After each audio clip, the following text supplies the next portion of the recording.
नमस्कार, मैं निकिता प्रवीण 8वीं कक्षा का छात्रा हूँ। 14 सितंबर को प्रतिवर्ष हिंदी दिवस मनाया जाता है। आज मैं 10 प्रसिद्ध हिंदी साहित्यकार के परिचय देना चाहती हूँ।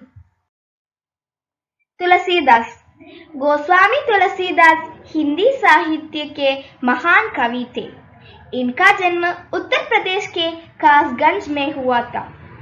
लगभग 400 वर्ष पूर्व तुलसीदास जी ने अपनी कृतियों की रचना की थी। आधुनिक प्रकाशन सुविधाओं से रहित उस काल में भी तुलसीदास का काव्य जन जन तक पहुंच चुका था। रामचरितमानस तुलसीदास जी का सर्वाधिक लोकप्रिय ग्रंथ है। विनय पत्रिका, कवितावली, रामशलाका, श्री कृष्ण गीतावली, दोहावली और जुलाना उनका कुछ रचनाएं हैं। मुंशी प्रेमचंद का वास्तविक नाम गणपत राय श्रीवास्तव है। इनका जन्म उत्तर प्रदेश के वाराणसी जिले में हुआ था। वो हिंदी का सर्वाधिक लोकप्रिय उपन्यासकार, कहानीकार एवं विचारक थे।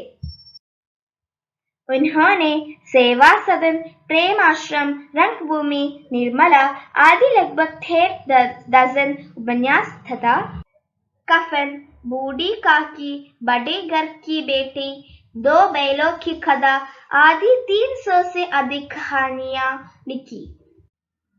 आदर्शोन्मुख यथार्थवाद इनके साहित्य के मुख्य विशेषता है।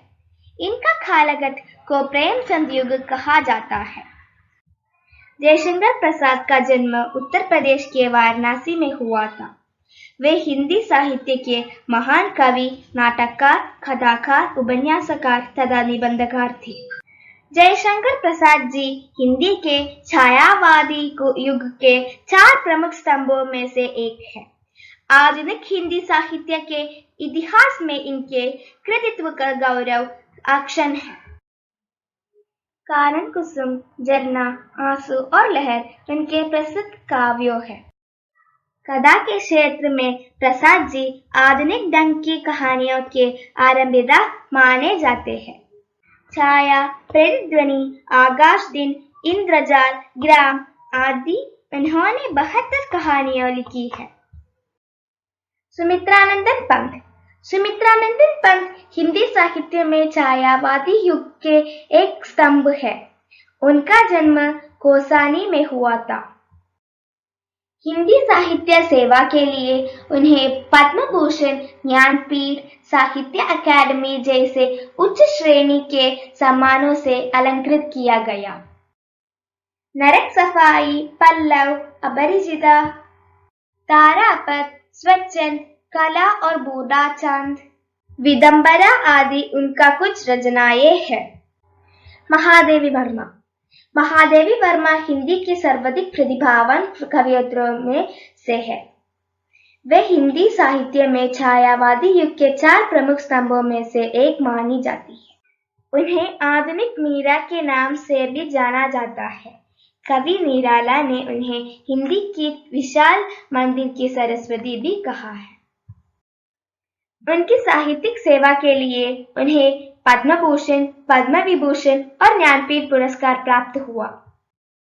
दीपगीत, नीरजा, आत्मीगा, नीलांबरा और पथ के साथी उनके प्रमुख कृतियों हैं। सूर्यकांत त्रिपाठी निराला। सूर्यकांत त्रिपाठी निराला का जन्म बंगाल की महिषादल रियासत में हुआ था। उन्होंने हिंदी कविता के छायावादी युग के 4 प्रमुख स्तंभों में से एक माने जाते हैं। उन्होंने कई कहानियां, उपन्यास और निबंध लिखे हैं, किंतु उनके ख्याति विशेष रूप से कविता के कारण है। अनामिका, परिमल, गीतिका, बेला और अप्सरा उनके प्रमुख कृतियां हैं। हरिवंश राय बच्चन। हरिवंश राय बच्चन हिंदी कविता के उत्तर छायावत काल के प्रमुख कवियों में से एक है। उनके जन्म उत्तर प्रदेश के इलाहाबाद में हुआ था। हिंदी साहित्य सेवा के लिए उन्हें पद्म भूषण सम्मानित किया गया था। उनकी 2 चट्टाने को हिंदी कविता के साहित्य अकादमी पुरस्कार और उनकी आत्मकथा के लिए सरस्वती सम्मान दिया था। हरिवंश राय बच्चन का सबसे प्रसिद्ध कृति मधुशाला है। मधुबाला, मिलन यामिनी, बंदरबांड उनके प्रमुख कृतियां हैं। फणीश्वरनाथ रेणु। फणीश्वरनाथ रेणु का जन्म बिहार के अररिया जिले में हुआ था। इनके पहले उपन्यास महिला अंचल को बहुत ख्याति मिली थी, जिसके लिए उन्हें पद्मश्री पुरस्कार के सम्मानित किया गया था। महिला अंचल, जुलूस, अच्छे आदमी, दीर्घ तपा और रसप्रिया फणीश्वरनाथ रेणु के प्रमुख कृतियां हैं। कृष्णा सोबती। कृष्णा सोबती हिंदी की आख्यायिका लेखक थे। उनकी जन्म गुजरात में हुआ था। हिंदी साहित्य सेवा के लिए कृष्णा सोबती को ज्ञानपीठ पुरस्कार और साहित्य अकादमी पुरस्कार सम्मानित किया गया था।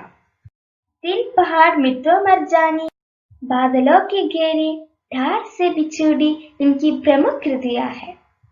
श्रीलाल शुक्ला। श्रीलाल शुक्ला समकालीन कथा साहित्यकार में प्रमुख है। उनके राग दरबारी के लिए उन्हें साहित्य अकादमी पुरस्कार से सम्मानित किया गया। हिंदी साहित्य सेवा के लिए श्री शुक्ला को भारत सरकार पद्म भूषण पुरस्कार सम्मानित किया है। मक्कार, राग विराग और अज्ञातवास श्रीलाल शुक्ला के प्रमुख कृतियां हैं। धन्यवाद।